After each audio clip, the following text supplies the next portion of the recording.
resucitarán los muertos? En otras palabras, vamos a profundizar. Yo les digo, en los 35 años que tengo de ser expositor y conferenciante de la teología bíblica, nunca había profundizado tanto en la vida después de esta vida. ¿Y qué es la muerte? ¿Y qué hay después de la muerte? ¿Cómo serán nuestros cuerpos? ¿Quiénes vamos a vivir eternamente con Cristo? ¿Quiénes no van a vivir? ¿Cómo va a ser la vida después de esta vida? ¿Qué esperanza podemos tener de las personas que han partido antes de nosotros? Y para muchos de ustedes los va a llenar de esperanza profunda para que cuando perdamos algún ser querido tengamos dos tipos de reacciones. Una, como seres humanos, tenemos que llorar, porque llorar no es pecado. Al contrario, manifestamos nuestra humanidad. Y la otra, el dolor que tenemos va a ser acompañado con muchísimo gozo al saber que la persona que perdimos y que lamentamos que no está con nosotros en este mundo, está en un mundo mucho mejor que nosotros. Y que cuando sabemos que ese mundo que todavía no conocemos es mejor que nosotros y que nos reveló Cristo en la Biblia, la pura esperanza y el conocimiento de que tu hijo, tu esposo, tu perro o lo que sea está en un lugar mucho mejor que nosotros, te da paz y te da gozo para que sigas viviendo. Pero qué triste es cuando no se sabe verdad y se guarda luto por 1, 2, 3, 4, 5 años. Esto es por la falta y la ignorancia que existe de la vida después de esta vida. Así que va a ser una conferencia, una serie maravillosa. Se los garantizo que nos va a llenar de mucho conocimiento acerca de qué hay después de esta vida. Abran sus Biblias en la primera carta a los Corintios, capítulo 15. Perdón, cuando dije tu perro, es que me adelanté. Muchas gentes me han dicho, Fido estará conmigo, hermano. Mi perrita Susana estará conmigo en la otra vida, que se murió mi caballo, etcétera, etcétera. Lo único que les puedo adelantar es que va a haber animales. No sé si va a ser tu perro. Pero los sentimientos que vamos a tener en la otra vida, imagínense ustedes, estar en la otra vida y no poder disfrutar la otra vida porque no está Fido o Azucenita contigo, tu gatita, ¿verdad? Entonces eso no puede existir. Entonces, de que va a haber animales, los va a haber porque la Biblia nos muestra. Va a haber ovejas, estarán el león con la oveja y pasarán juntos. No va a haber veneno en los reptiles, etcétera, etcétera. Y va a haber otro tipo de dimensión y de naturaleza cuando Cristo establezca su reino con todos nosotros. Muy bien, en 1 Corintios capítulo 15, versículo 35 en adelante, a Pablo le hicieron una pregunta que le dio lugar a esta revelación. Pero dirá alguno, ¿cómo resucitarán los muertos? ¿Con qué cuerpo vendrán? Escuchen esto antes de seguir adelante.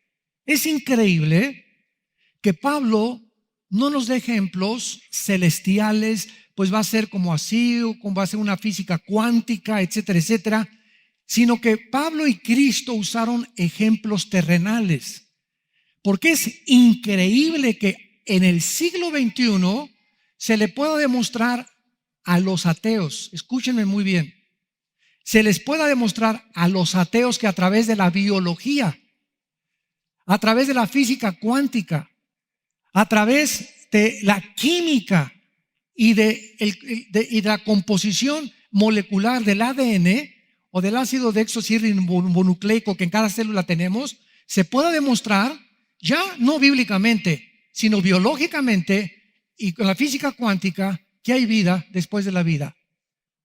Hace algún tiempo tuve un debate con un ateo, hace como 2 años o 3 años más o menos, y una de las cosas que los ateos ignoran es lo siguiente: tienes un ateo enfrente de ti y él ignora completamente la Biblia. Lo que te dice es historias, leyendas, pero ni siquiera la han leído. Y los que la han leído no la han entendido porque no tienen al Espíritu de Dios. Entonces, cuando tú tienes un debate con una persona y tú estás y conoces sus terrenos de esa persona, tienes el 85% de probabilidades de ganar ese debate. porque esa persona no conoce tus argumentos y tú conoces los argumentos que él va a sacar. Entonces, esto nos pone casi siempre del lado ganador. Como hace cientos de siglos, Blaise Pascal, el gran físico francés, astrónomo, matemático, una de las eminencias científicas más grandes de la historia, se enfrentó con un ateo. Y entonces el ateo le dijo a Blaise Pascal: mire, señor Pascal, yo no creo que no hay ni cielo ni infierno. Al morir, todos quedamos ahí en la tumba, nos convertimos al polvo y ya no hay nada después. Y Pascal le contestó: muy bien, señor ateo, si usted tiene razón, yo no pierdo nada. Pero si mi Cristo tiene razón cuando dijo que él era la resurrección de la vida, ¿qué amolada se va a llevar usted? O sea, si los ateos tienen razón, pues no perdimos nada, ¿verdad? Si creemos o no creemos. Pero si Cristo tuvo razón al haber vencido la muerte y habernos traído la esperanza de volver a vivir, qué amolada se van a llevar y qué susto se van a llevar al despertar y enfrentarse con el juez de la humanidad, que les diga: apartaos de mí al fuego eterno. Hace algún tiempo estábamos en Jerusalén. Quiero dar estos dos ejemplos como un preámbulo a nuestra conferencia. Estábamos en Jerusalén hace como 3 o 4 años. Muchos de ustedes nos acompañaron y estábamos en el Museo del Holocausto. Y estaba yo con mi esposa y vi a 2 judíos. Vi que eran judíos porque traían su kipá, su gorrito aquí arriba en la cabeza. Y estaban platicando y viendo todo lo que Hitler hizo. Y entonces uno de ellos, mi esposo y yo estábamos junto de ellos, hablando en inglés desde luego, le dice al otro: yo no puedo creer que exista Dios, porque ¿dónde estaba Dios? En el Holocausto. Y el otro amigo que venía con él no le contestó. Entonces yo le agarré el abrigo y le dije: discúlpeme, quisiera intervenir en su conversación, ¿me permite? Y me dijo: sí, ¿quién es usted? Le dije: mire, me gusta mucho la investigación de la teología y he estudiado bastante el judaísmo, y quiero decirle lo siguiente: si usted dice que usted no cree en Dios, entonces todos aquellos que murieron en el Holocausto, víctimas, y los nazis y actualmente los de ISIS, que están mate y mate gente y que se mueren sin haber sido castigados, usted no tiene ninguna esperanza que los que mataron a su familia puedan ser castigados después. Pero si usted cree en Dios, que es un Dios justo, entonces Dios tiene que castigar aún después de esta vida a los que en esta vida no fueron castigados. Y si Dios no castigara después de esta vida a los que se murieron sin castigo, sería un monstruo de Dios. Sería un Dios sin ningún principio de ética ni de moral. Entonces él comenzó a derramar lágrimas y me dijo: quisiera creer en ese Dios. Le dije: ahí tienes la Torá, ahí tienes en el Antiguo Testamento suficientes evidencias de la resurrección de los muertos. Qué maravilloso es poder morir como Pablo. Yo sé en quién he creído y sé que es fiel para guardar mi testimonio en aquel día. Yo sé en quién he corrido la buena batalla, he echado mano de la vida eterna, por lo tal me está guardada la corona de justicia. Qué triste es morir como murió Jean-Paul Sartre, el filósofo ateo en 1960, que antes de morir, padre del existencialismo, dijo a su hija antes de morir, en su libro En la náusea y el muro, mi hija le dijo: hija, he vivido toda mi vida persiguiendo a un Dios que he proclamado que no existe. ¿Cómo es posible que yo, siendo filósofo, padre del existencialismo, haya gastado mi vida tratando de demostrar algo que no existe? Ahora me doy cuenta que ha sido una contradicción, porque encontré como un muro en mi vida donde me estrellé contra los pensamientos de Dios. O sea, antes de morir, Sartre estaba semi arrepentido y filosóficamente reconociendo que es imposible filosóficamente sostener que no hay Dios.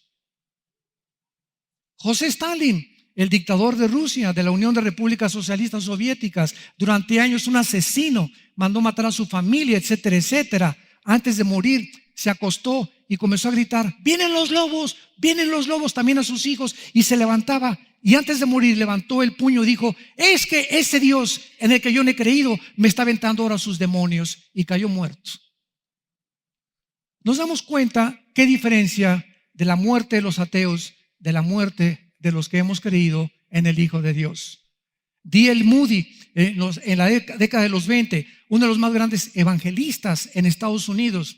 Moody, que su centro en Chicago se llama el Instituto Moody, que es el más prestigiado teológicamente. Antes de morir, se levantó de su cama y le dijo a su esposa: mi amor, aquí estoy vienen los ángeles por mí, y se acostó y durmió en paz. ¿Qué diferencia a lobos o ángeles, a demonios que vengan por ti, o a los ángeles de Dios que nos lleven a descansar eternamente con nuestro Creador? Y tú tienes esta vida y esta oportunidad de entregarle tu vida a Jesucristo y asegurarte, tal vez hoy en la noche, muchos de ustedes, Dios les ha hablado por última vez. Y Dios te ha traído esta conferencia para que comiences a preparar tu alma para encontrarte con tu Dios por toda la eternidad. Dirá alguno: ¿cómo resucitarán los muertos? ¿Con qué cuerpo vendrán? Y Pablo, vean el ejemplo que da. Necio, lo que tú siembras no se vivifica si no muere antes. Y lo que siembras no es el cuerpo que ha de salir, sino el grano desnudo, ya sea de trigo o de grano. Detengámonos. Necio, no te voy a hacer que un ángel se aparezca para demostrarte que hay vida después de la vida. Ve la misma naturaleza. Una semilla, cuando tú la siembras, tiene un cuerpo. Y esa semilla trae un código genético escondido, un software para el idioma del siglo XXI, una información codificada para que cuando tú la siembres, esa semilla ya no es el cuerpo que enterraste, sino que se rompe y ahí se encuentra un árbol. Ahí se encuentra algo que va a crecer completamente diferente al tamaño de lo que se sembró. Ahí se encuentra en cada semilla ese árbol que ves de 20, 30, 40, las palmeras. Esos árboles, ¿de dónde salieron? De algo insignificante de este tamaño, con la información para que ese árbol fuera de naranjas, el otro de uvas, el otro de mangos, de almendras, etcétera, etcétera. Pero todo, absolutamente, lo que nosotros vemos en la naturaleza es exactamente igual. Cuando nosotros nos entierran un cuerpo ya viejito, cacle, los que lleguemos a los 80, 90, no sé cuántos años nos conceda Dios, el cuerpo que se deshaga. Que te cremen, no hay ningún problema. Mateo 10, no importa lo que le hagan al cuerpo. Si te quieren enterrar y quieres hacer el mercantilismo de que te lleguen a llorar 3 o 4 días y un féretro con diamantes y con rubíes por todos lados, si eres tan tonto de hacer eso, que lo hagan. Porque es puro desperdicio, ¿verdad? Y si tú vas al entierro, no estás enterrando, escúchame muy bien, a nadie, porque él ya no está ahí. Ya no está en la caja. Desde que se muere no está en la ambulancia, ya no está en la caja. Todo eso nada más es forma del comercio en el que se ha hecho, ¿verdad? Ahora, claro que pues digo, si quieres ir al entierro no hay ningún problema, pero ya no está ahí, ya no está en el cajón, ya no lo abraces ahí en el cajón, mijito, papá o mamá, o ya no está ahí, ya no está ahí. En el momento que morimos vamos a ver que se nos salen 2 cosas del cuerpo y el cuerpo se lo comen los gusanos, o acabas en la panza de un tiburón, o quemado, o en un temblor. Hay miles de formas en las que el cuerpo va a terminar. Pero el valor que tenemos dentro del cuerpo, que lo vamos a ver, es el espíritu y el alma. Y entonces Cristo, así como a una semilla le da un nuevo cuerpo, y así como una mariposa se injerta en un árbol, el cocuyo, y se rompe y sale una mariposa, antes no era una mariposa, tenía un cuerpo diferente, y de ese cuerpo se queda ahí en el árbol y sale la mariposa, preciosa con sus alas y con los colores, y se convierte en otro insecto completamente diferente. Así nosotros nos vamos a quedar ahí en el cajón pegados y salimos desde antes del cajón, y salimos a presentarnos con Dios. Y cuando venga la resurrección de los muertos, que vamos a estudiarlas, ¿cuántas resurrecciones hay? Hay más de 6 resurrecciones que vamos a ver. Entonces podremos decir, salimos de nuestra cárcel, porque este cuerpo es una cárcel temporal del alma y del espíritu. Y el momento de tu muerte y el momento de mi muerte, salimos y vemos que los que se quedan, regresen por favor, quédense con nosotros cuando están felices de la vida, con sus panderos allá diciéndonos a nosotros, apúrense, Fíjate lo que es la perspectiva divina de la Biblia, ¿no? Oye, me habló el otro día una persona, oye, quiero vengan a orar por mi mamá, estamos toda la familia desconsolada. ¿Cuántos años tiene mi mamá? Pues tiene 92 años. Y le dije, pues ya déjala que se pinte. ¿Para qué quieren? ¿Para qué quieren que siga la pobre viejita aquí en este mundo? Pues es que, pues sí, porque queremos que sigan sufriendo aquí uno con nosotros en la tierra. Ya si se la quiere llevar a los 85, 90, 95 de edad, pues, gloria a Dios, ya mamacita, qué bueno, ya te fuiste, ya. Pero es la ignorancia que tenemos de la resurrección. Queremos que se queden aquí a seguir sufriendo con nosotros. Pero cuando sabemos que han partido a un mundo mucho mejor, trae gozo, esperanza y paz a nuestras almas. Muy bien, versículo 38, versículo 37. Lo que siembras no es el cuerpo que ha de salir, lo vamos a ver más tarde con más detalles, sino el grano desnudo, ya sea de trigo o de otro grano. Pero Dios le da el cuerpo como Él quiso y a cada semilla su propio cuerpo. ¿Qué ley de la herencia y de la genética? Más de 2000 años antes de que en 1860 Gregorio Mendel descubriera las leyes de la herencia. Hasta 1860 se descubren las leyes de la herencia. Y la Biblia 2000 años antes y 4000 años antes de nosotros, en Génesis 1 del 11 al 12, la Biblia dice, Dios le dijo a la semilla de uva, tú vas a producir uvas y voy a programar dentro de ti este software, dijo Dios, para que cuando nazca la uva salga así, moradita o anaranjadita, con las vitaminas y los minerales que los seres humanos van a necesitar. A la papaya, a las semillas de papaya no producen uvas, producen papayas. Las de naranjas producen naranjas. Las de manzanas, manzanas. Todas las frutas tienen un código genético hereditario y el cuerpo de la manzana, el cuerpo de la uva, el cuerpo del mango, el cuerpo de la papaya, de la sandía y del melón, todas son absolutamente diferentes. Y a todas las frutas Dios les dio ese cuerpo. ¿Y ese cuerpo de dónde salió? De una semilla. Y esa semilla traía la información para producirlo según su género y según su especie. A los changos les dio la cara de changos, a los rinocerontes el cuerno, a las jirafas el cuello, a los tiburones lo que tiene las escamas y el sistema branquial de los peces, a nosotros para nuestro hábitat, a las cabras para poder sobrevivir en el monte, a las aves para que pudieran volar, que jamás hemos podido nosotros imitar a las aves. Dios le dio cuerpos a todas las cosas que existimos. Entonces, ¿de qué nos sorprende, como lo vamos a ver, que cuando muramos, Dios tiene el poder de darnos otro cuerpo? Y va a ser un cuerpo que no se va a parecer a John Travolta, ni a Madonna, ni a Tom Cruise, ¿verdad? Ni al más grande personaje, ni a Miss Universo. No se imaginan cómo vamos a ver en este estudio, cómo los detalles de cómo va a ser nuestro cuerpo. Vamos a llevar calma. Versículo 38, Dios le dio el cuerpo que quiso y a cada semilla su propio cuerpo. No toda carne es la misma carne. Escuchen, una es la de los hombres, otro cuerpo es el de las bestias, otro el de los peces y otra de las aves. El cuerpo del hombre fue diseñado para vivir no debajo del mar, ni en el aire, ni en la luna. Que andan hasta ahorita comprando boletos para pasar la luna de miel en la luna. Aunque me lo regales, prefiero la Riviera Maya. Qué tontería, ¿verdad?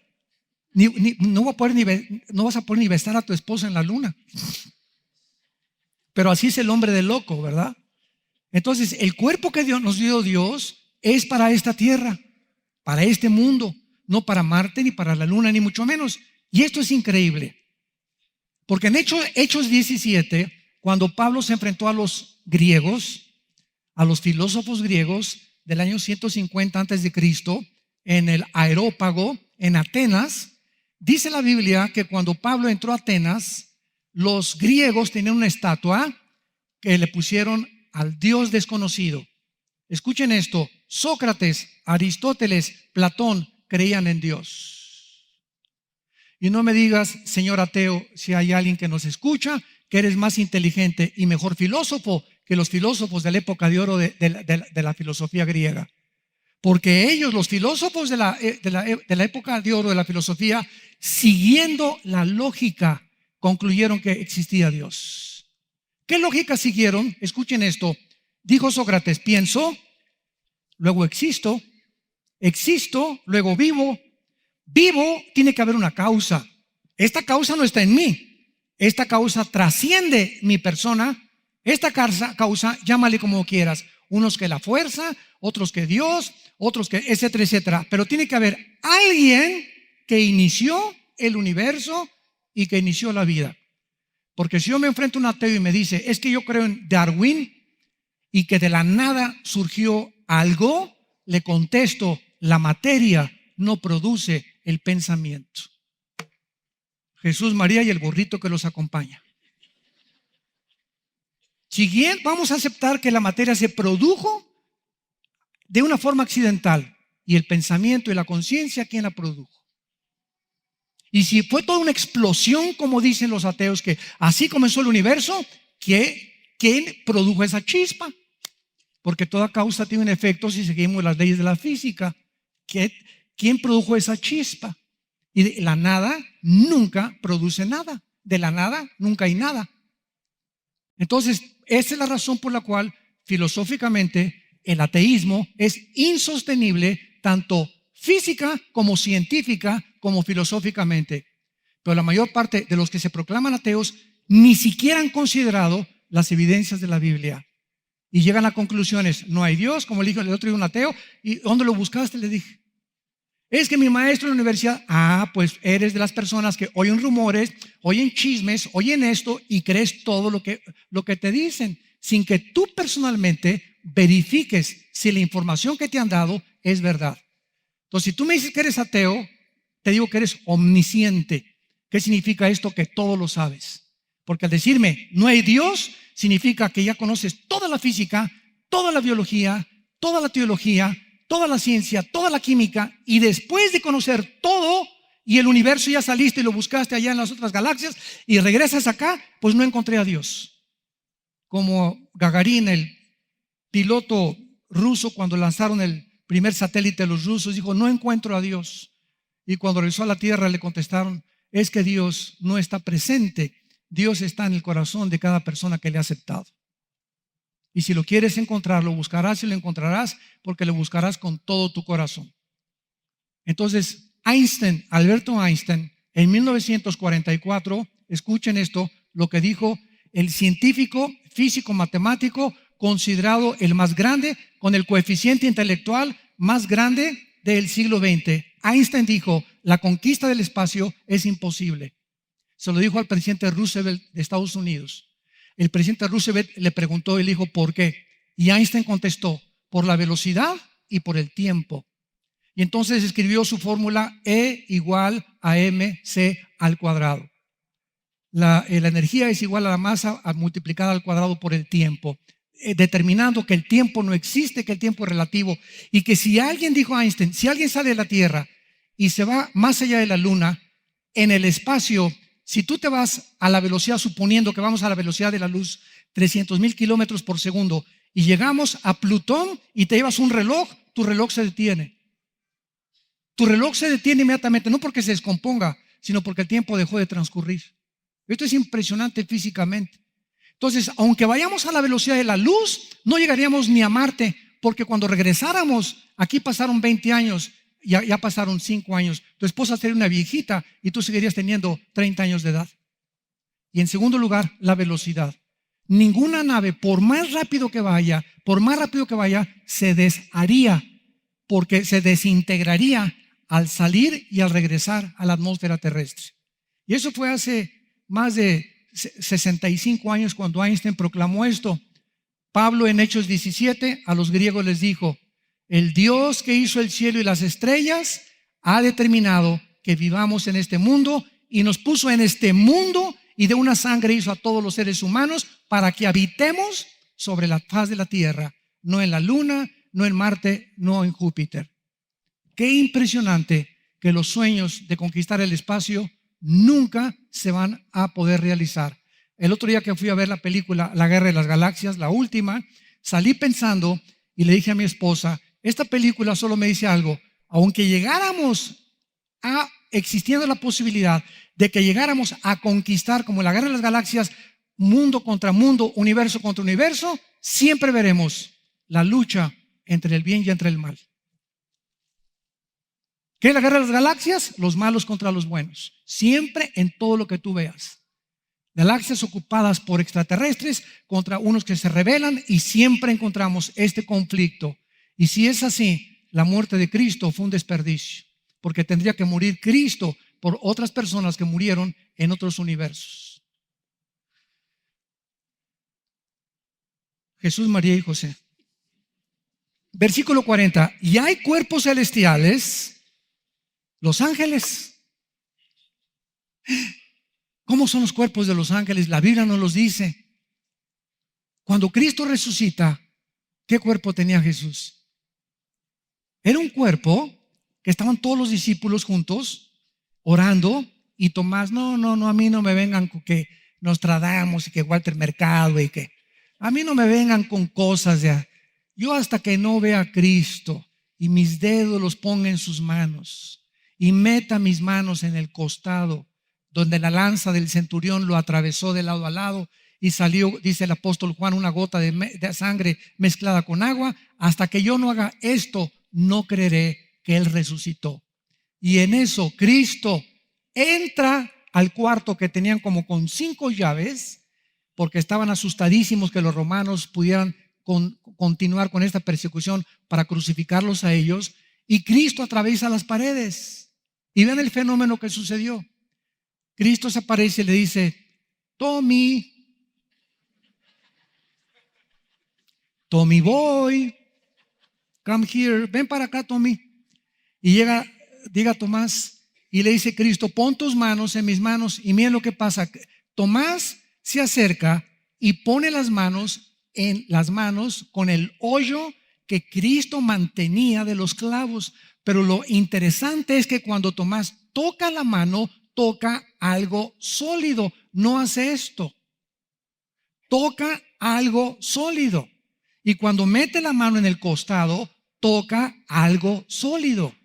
¿De qué nos habla este fenómeno? Que el nuevo cuerpo de Cristo, igual al que tienen los ángeles, puede materializarse y desmaterializarse a voluntad. Ahorita, ¿por qué no puedo hacerle yo a este púlpito ¡tas! Y que atraviese mi mano? Porque la composición atómica que compone esta madera es más gruesa que los átomos que componen mi mano. Y ahora las partículas más microscópicas que los físicos, los cuarzos que han descubierto los mismos físicos, están determinando que no existe la materia, porque aún en las cosas más pequeñas hay espacio, y que el espacio que conocemos como el espacio está lleno de millones de partículas que no conocemos y que las conocemos simplemente por el reflejo de la luz. Es como los lentes Polaroid. No sé cuántos de ustedes han probado los lentes Polaroid. Vas a un estudio oftalmológico de lentes y te dice la persona que te los vende, estos lentes Ray-Ban son Polaroid, estos no son Polaroid. Ah, caray, ¿y cuál es la diferencia? Entonces te ponen una hoja a colores y te ponen los Polaroid y ves los colores. Y sin los Polaroid no los ves, porque el material con el que componen el espejo de los lentes hace posible que puedas ver las cosas diferente o con más claridad. Así es exactamente en el mundo espiritual también. Entonces los cuerpos de los ángeles, el cuerpo de Cristo se pudo atravesar las paredes. La composición química del cuerpo de Cristo ya no estaba sujeta a las leyes físicas y a las 4 dimensiones en que vivimos. Todos sabemos que vivimos en 4 dimensiones, ¿verdad? Alto, bajo, ancho, y la 4ª dimensión la descubrió Einstein, el tiempo. Pero hay otra dimensión espiritual, la 5ª dimensión espiritual, que es donde están nuestros pensamientos. Nuestros pensamientos no forman parte del cerebro. El cerebro es como un robot. El cerebro no produce los pensamientos. Los pensamientos trascienden la materia que está componiendo mi cerebro. Los pensamientos están ubicados en otro mundo, en el mundo espiritual. Y Dios conoce cuando estamos orando lo que estamos orando. Los demonios saben muchas veces lo que estamos pensando porque no ven en el cerebro. El pensamiento trasciende el mundo espiritual. Y cuando oramos, algo rompe las 4 dimensiones, entra a la eternidad y alcanza el trono de Dios. Orar sin cesar. Porque es cuando tú puedes vencer los poderes del mal. Gracias a Dios.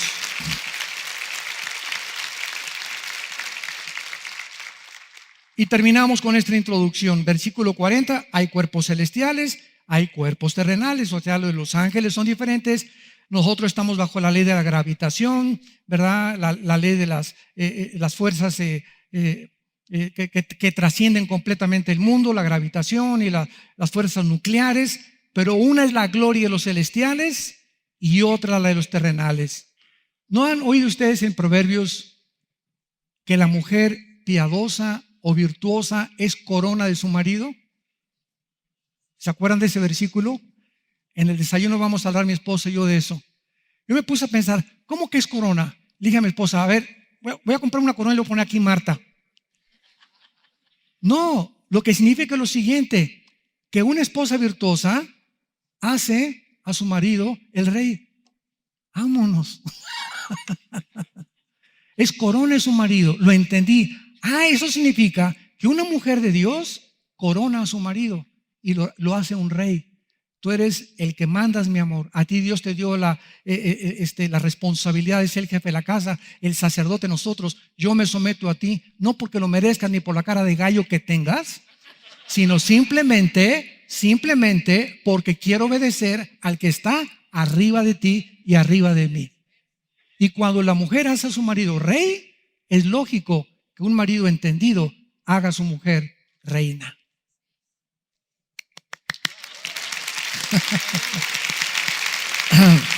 Muy bien.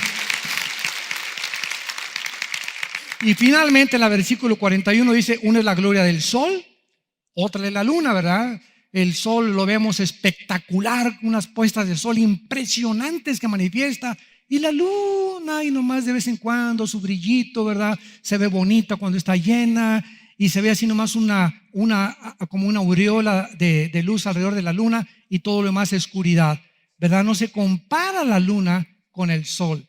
Y hay estrellas mucho más brillosas que otras brillosas. Nos lleva Dios al universo. Y las estrellas también, una tiene una gloria y otra gloria.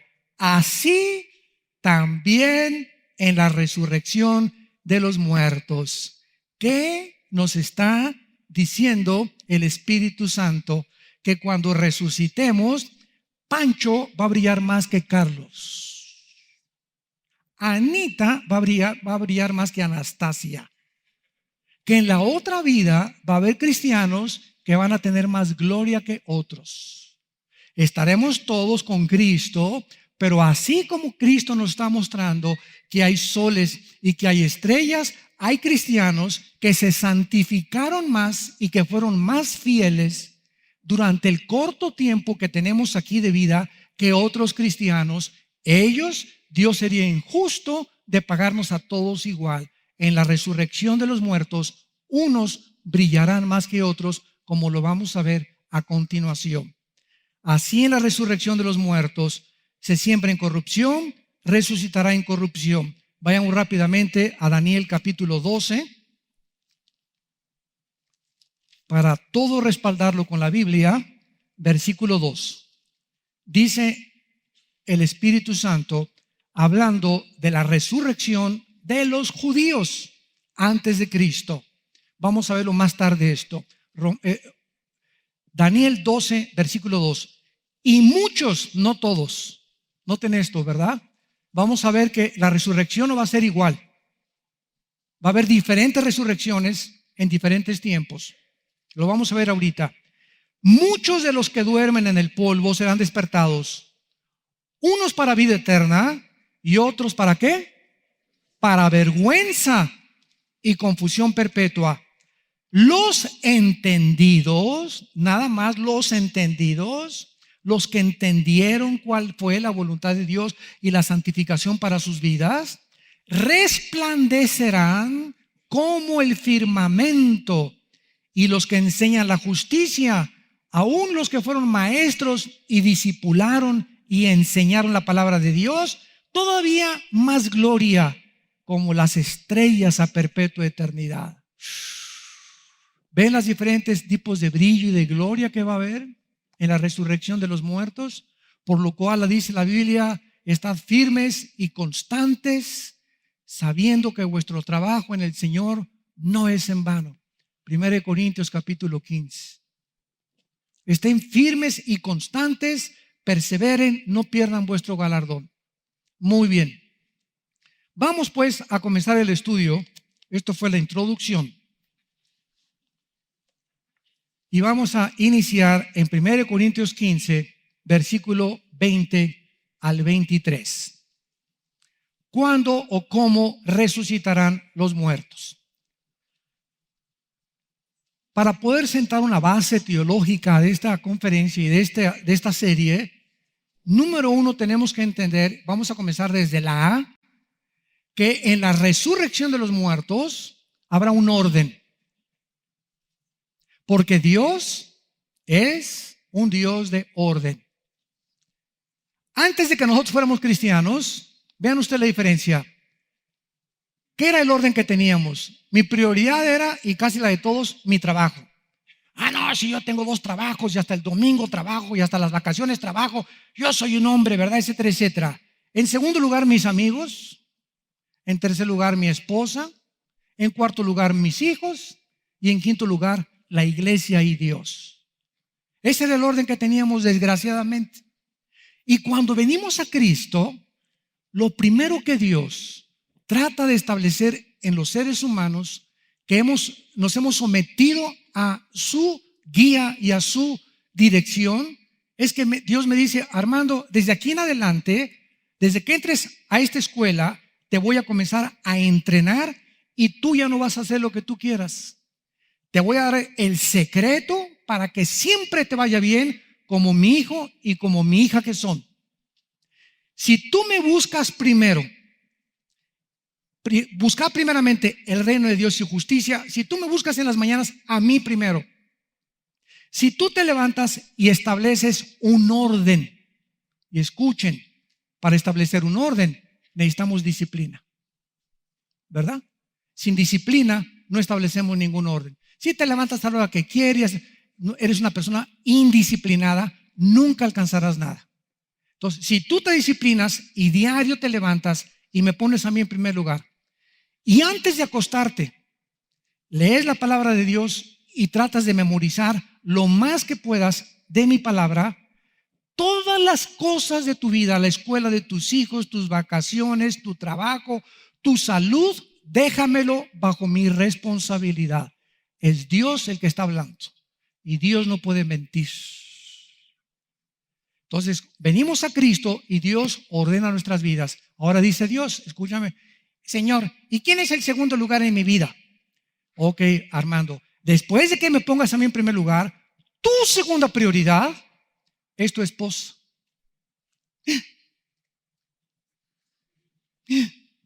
Es tu esposa, tu reina. Mis hijos no, tu esposa. Mis hijos los quiero más, pues cambia la prioridad. Yo soy el que pongo el orden. Si tú pones a tu esposa como tu segunda prioridad antes que el ministerio, antes que tus viajes, antes que tu trabajo, antes que cualquier cosa, tu esposa tiene la prioridad, estás comenzando a ordenar tu vida. En tercer lugar, mi trabajo, tus hijos en tercer lugar. Si tienes hijos varones, hazlos tus amigos. Vete al cine con tu hijo, vete de vacaciones con tu hijo cuando puedas, vete a pasear con tu hijo, vete a jugar boliche, tú y tu hijo. Mi esposa no, hay otras ocasiones de tu esposa. Y en mis hermanitas, tú y tu hijo nada más, tu hijo varón. Porque los varones necesitan identificarse con un símbolo masculino. Porque así nacimos los varones. Esta es la gravedad de los matrimonios gays, de nacer con puros hombres o de que sean criados por puras mujeres. Es la mentira satánica más grande que el infierno ha propagado en el mundo moderno. la redefinición de los establecimientos colocados por Dios en la familia y en el matrimonio. Los hijos en tercer lugar. Si tienes hijas, que tus hijas sean tus mejores amigas. Escuchen esto, cuando nosotros como padres logramos que nuestros hijos sean nuestros amigos y yo logre que mi hijo comience a confiarme sus secretos y abra su corazón y me diga, papá, me pasó esto, me pasó aquello, ya la hicimos como padres. Cuando tus hijas sean tus amigas y te lleguen a confiar sus vidas porque tienen la confianza de identificarse contigo como madre, ya la hiciste como mamá. ¿Y de dónde buscamos esta confianza? Teniendo tiempo para pasar con ellos. Si tú no tienes tiempo para pasar con tus hijas y con tus hijos, ni ir al boliche con tu hijo, ni al cine con tu hijo, ni a Chapultepec con tu hijo, ni llevártelo de vez en cuando y en la noche meterte a su cuarto, hijo, ¿cómo te fue? Te sientas con él, ábreme tu corazón. Nuestros hijos nos ven a los ojos. Yo le digo a mi hijo Caleb, ¿verdad?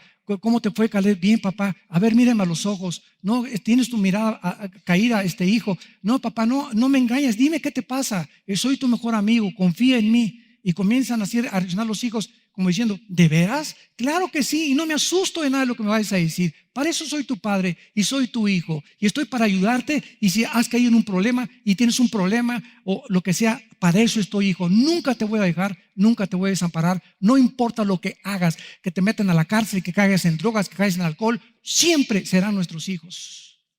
Siempre. No estaremos de acuerdo en lo que hacen, pero jamás los podemos abandonar. Cuando hagamos eso, Dios nos bendice. El hijo pródigo, ¿se acuerdan? Papá, ahí nos vemos, viejo. Échame la lana, los dulces, el camarón. Me voy. Aquí está, hijo, ahí está tu herencia. Y allá se fue el hijo, nunca lo dejó de amar. Vete, es el camino que has tomado equivocadamente, desperdició su vida, acabó alimentando a los puercos y regresó. Y el padre estaba con un bate de béisbol esperándolo. ¿Eso dice la Biblia?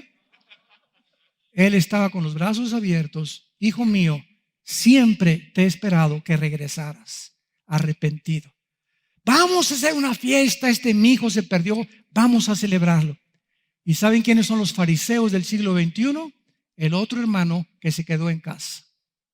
El hijo que se quedó en casa, ay papá, yo nunca he hecho nada, yo siempre iba a misa contigo, yo siempre he sido bueno, y mi hijo que fue borracho, parrandero y jugador, ahora que regresa, le das fiesta y a mí jamás me has hecho fiesta. Y el padre le contesta, es que él estaba perdido y ahora ha sido encontrado. Y eso es lo que pasa con el mundo, ¿verdad? No, esa persona fue un drogadicto, esa persona estas cosas, y tú tienes cara de borracho, parrandero y jugador también. Y a todos nos perdonó Dios. ¿Con qué cara podemos poner el dedo? A nadie. A nadie cuando Dios nos ha restaurado a todos. Dios tiene el corazón abierto porque Él vino al mundo a buscar a esos perdidos, a esas prostitutas, borrachos, homosexuales, drogadictos, etcétera, etcétera. Les quiero comunicar, ya estamos haciendo trámites con la Secretaría de Gobernación porque tenemos 30 años que la Secretaría de Gobernación y tenemos varios premios y títulos de que somos una organización que hemos visitado los centros de rehabilitación de México, Santa Marta, Catitla, el Reclusorio Sur, la cárcel de mujeres. Tenemos 30 años visitándolos cada 15 días.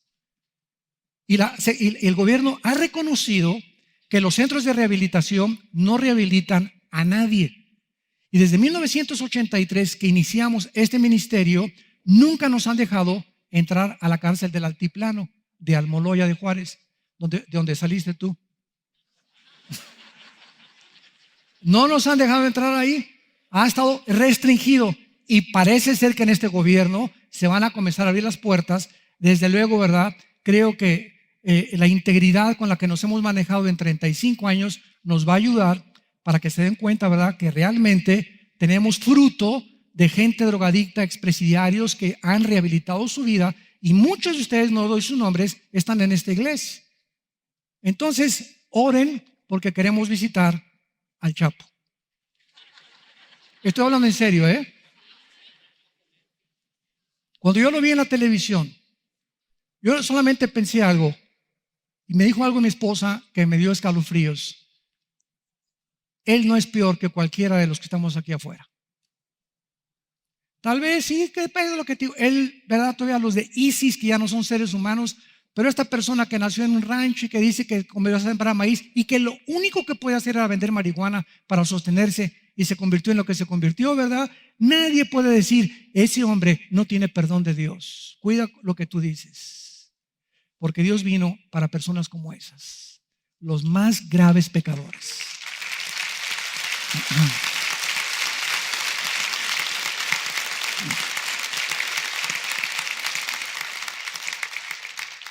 Corintios 15, del 20 al 23. Mas ahora Cristo ha resucitado de los muertos, primicias, o sea, primicia significa los primeros frutos. Cristo es el primer fruto de los que durmieron es hecho. Nos detenemos ahí. Cristo es la primera persona en la historia que ha muerto y ha resucitado para no volver a morir. En el Antiguo Testamento hubo resurrecciones, pero volvieron a morir. Lázaro lo resucitó Cristo, Juan capítulo 11, pero volvió a morir Lázaro. Eran ejemplos nada más. Pero Cristo es las primicias, es el primer fruto, el único hombre desde Adán hasta nuestros días que resucitó de los muertos y no pudo volver a morir porque venció la muerte con su sangre. Se acabó y rompió la maldición de la muerte para con todos nosotros. Versículo 21. Porque cuanto la muerte entró por un hombre la resurrección de los muertos. Porque así como en Adán todos mueren, en Cristo todos serán vivificados. Pero cada uno en su debido orden. Número 1 fue Cristo. Él fue las primicias. Luego, nosotros, los que somos de Cristo, síganme con cuidado. Los que somos de Cristo desde Pentecostés. Antes de Pentecostés, nadie de los santos del Antiguo Testamento estaba en Cristo. Al venir el Espíritu Santo en Pentecostés, somos bautizados. Esto es lo que se llama el bautismo del Espíritu Santo. El Espíritu, Romanos capítulo 6, nos funde, nos amalgama en la persona de Cristo. Dice Efesios 5, somos partes de sus huesos y de su carne. Esto es un misterio que se llama el misterio de la iglesia. Cuando tú recibes a Cristo y te haces cristiano, entras a formar parte no de un edificio, no de una organización, no de una denominación. Todo esto es externo, sino de algo místico, invisible, que es el cuerpo de Cristo. Somos la iglesia. Y desde ese momento, desde Pentecostés hasta el arrebatamiento, nada más cuando venga el rapto, nada más la iglesia se va en el arrebatamiento. Y todos los santos de Adán hasta Pentecostés resucitarán, lo vamos a ver, hasta la segunda venida de Jesucristo. Vamos a ver este orden de las resurrecciones.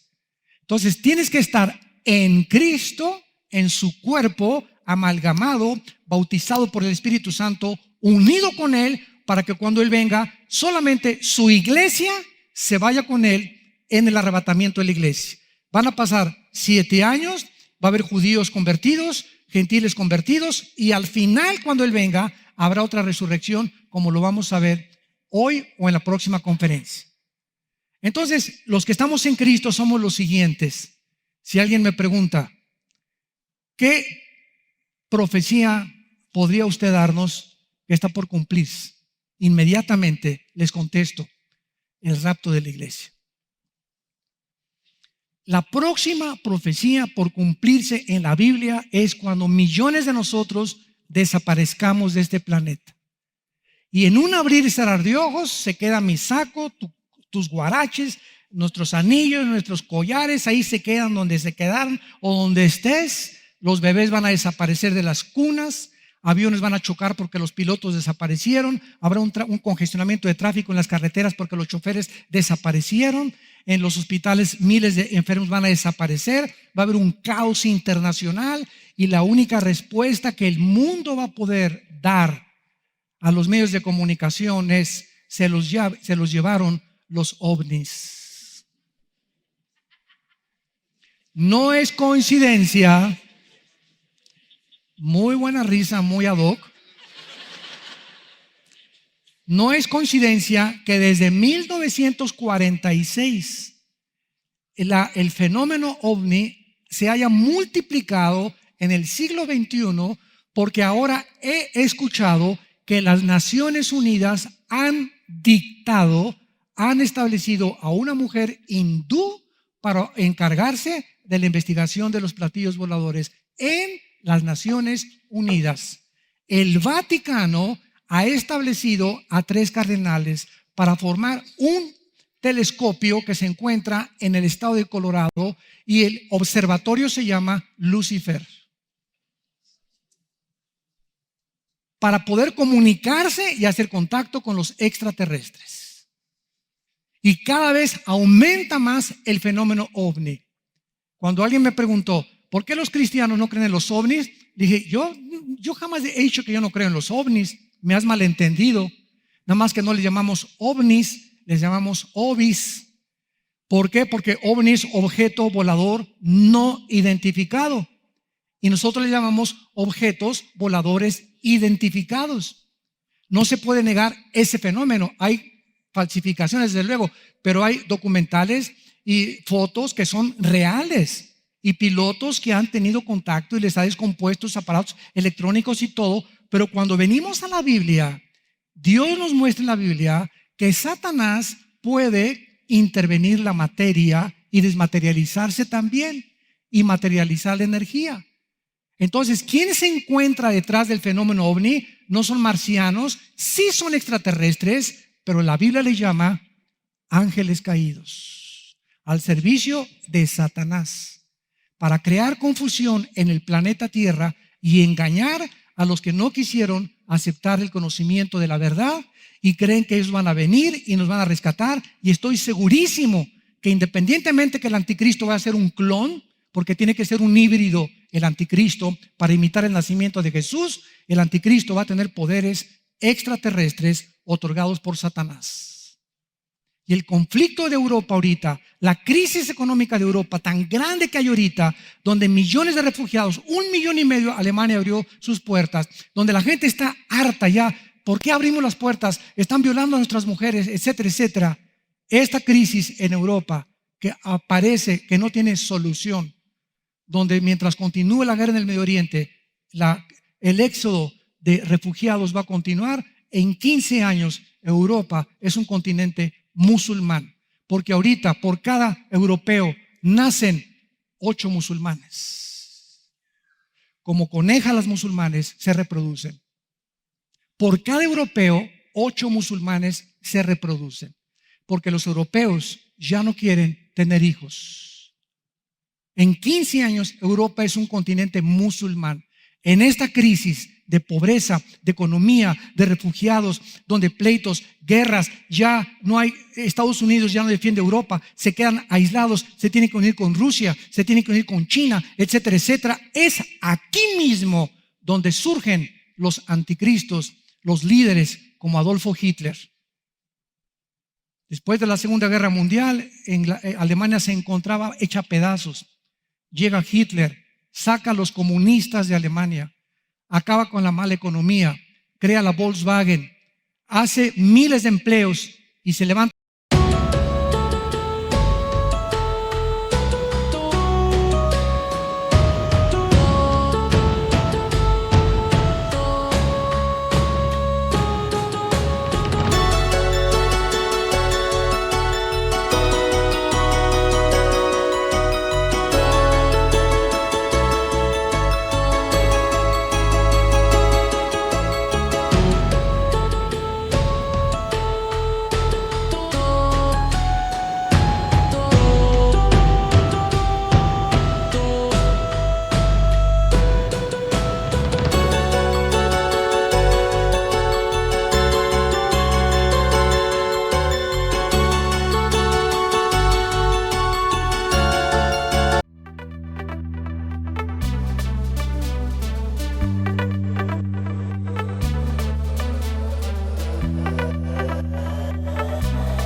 Alemania, Heil Hitler, tú eres el hombre que estábamos esperando. No importa tu moral, no importa nada, solamente levanta la economía.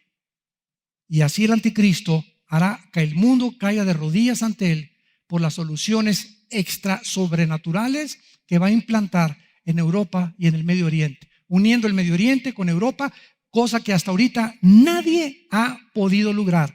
La paz entre los árabes y los judíos. El anticristo lo logrará. Y el mundo se rendirá a sus pies, pero nosotros ya no estamos aquí. ¿Estás tú preparado para encontrarte con Dios? Prepárate desde esta mañana. Oremos. Señor, te damos gracias por la firme esperanza a la que nos has llamado, en la cual estamos firmes.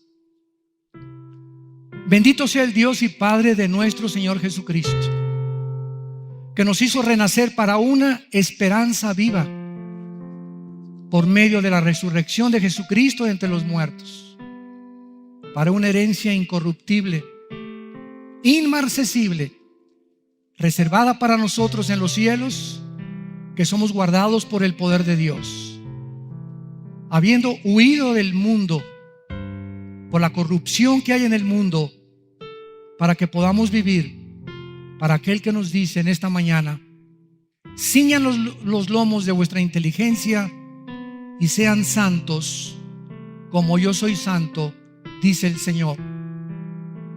Y si invocáis por nombre a aquel que sin acepción de personas juzga a cada quien según sus obras, camina en esta vida con el temor de Dios, sabiendo que Dios pagará a cada uno de nosotros conforme a lo que pensemos y hagamos o dejemos de hacer, porque Él conoce y prueba los corazones.